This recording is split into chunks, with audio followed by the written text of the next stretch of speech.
لا ده في لك لو انا بس كده نجيب يجي بيجي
Valla hayvanlarla meşgulüz.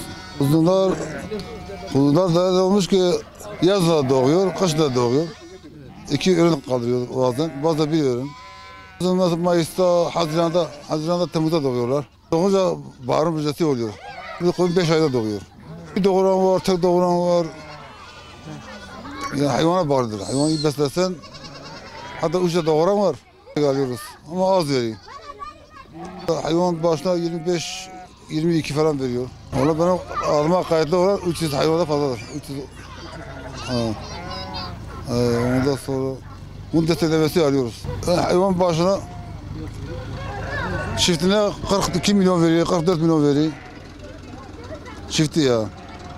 Tanesi 22 milyona geliyor. Destek azdır o. Yani para değil. Biz 100 bekliyoruz mesela. 100 milyon verirse destek. Aynı bana. Bari yemi çıkarıyor, samanı çıkarıyor. Masrafı çoktur. Yani masrafı çoktur. Bir torba yem aldık gelmiş 56 milyona çıkmış. O verse fakir fukara kalkılıyor. Hayvan et bol oluyor. Hatta et sıkıntısı da var. Yani destek verse çok iyi olur, faydası var. Veriyorlar. Yani ne kadar verse iyidir, kârdır. Hem devlete kâr da millete kâr. Bazı insanlar var fakirdir, durumu düşüktür, geçimi şeyde oluyor. Köye verse, köye gelse daha iyidir, daha faydası var, daha hoştur. Koyundur, tarladır, çiftçiliktir başka da, hayvancılıktır.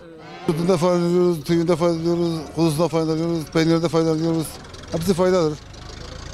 Ha. Yani bu şimdi dönem olmuş ki bu dönem yani kimin 100 koyunu olsa 500 dönüm tarla bedeldir.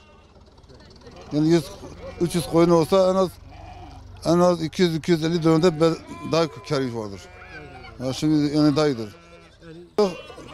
Çeşitlilik borçtur. Çeşitlilikte bir kâr yok. Hep masraf oluyor. Gübre masraf, mazot masraf, ilaç masraf, bir şey dövme masraf, getirme. Yani bir kârı yoktur. Geliyor. Bir de kurarlık da var. İyi de olmuyor. O da etkiliyor. Su da olmayınca. Barajlar gelmiş buraya su da vermiyorlar. Kanallar önümüzde şey tamamdır. Su da madde verse, buğday getirse yine hizmetten iyidir.